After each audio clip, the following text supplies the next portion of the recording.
আজকে আমাদের নতুন পদ চিচিঙ্গা বাটার রেসিপি, তোমরা মন দিয়ে দেখো। চিচিঙ্গাকে এইরকমভাবে দানাগুলো ফেলে দিয়ে এইরকম কেটে নেব, ছোট ছোট করে টুকরো করে, এরকম ছোট ছোট করে টুকরো করে কেটে নেব। কেটে নেওয়ার পর তারপরে এগুলোকে সব মিক্সিতে দিয়ে এগুলো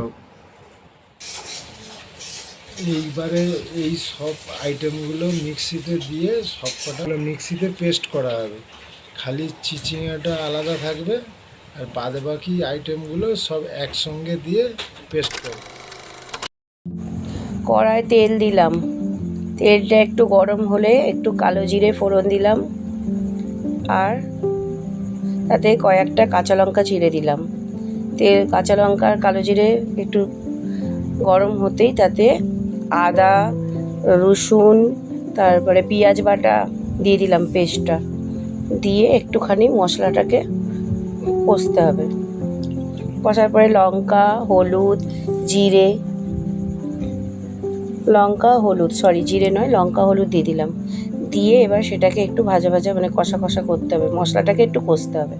কিছুক্ষণ কষার পরে তাতে একটু গরম মশলা দিয়ে দিলাম, তারপরে একটু নুন দিলাম পরিমাণ মতো, আর পরিমাণ মতো চিনি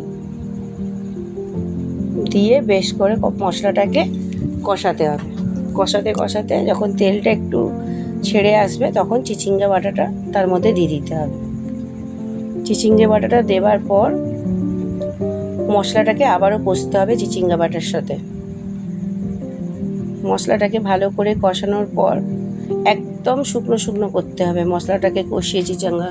চিচিঙ্গা বাটার সঙ্গে মশলাটাকে বেশ সুন্দর করে কষে নিতে হবে। কষানো হয়ে গেলে, একদম শুকনো হয়ে গেলে তাতে গ্যাস বন্ধ করে কাঁচা তেল ছড়িয়ে দিতে হবে। দিলেই আমার রেসিপি রেডি।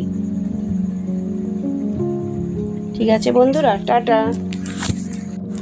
এই রেসিপিটা গরম ভাত, রুটি, পরোটা সমস্ত কিছুর সাথে অত্যন্ত ভালো লাগবে খেতে।